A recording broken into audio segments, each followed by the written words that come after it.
કાલે આ પાડોશમાંથી કુકર લઈ આવી છું. આપણી પાસે નથી ને તો આમાં આજે દાળ બના. લાવો. આલે.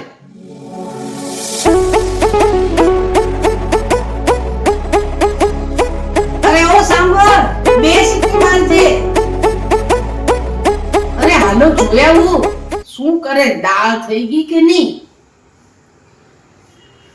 જોઉં તો ખરી શું કરતી હશે, કોણ જાણે. જો બે સીટી વાગી ગઈ. તમે કીધું તું ને બે સીટી વાગી ગઈ. અરે બેસીને થોડું કુકર થાય, ગેસ ઉપર મૂક. તારે પણ કઈ ખબર જ નથી પડતી તને. हमारे આમ સીટી વગાડે. ऐसा ही होता है.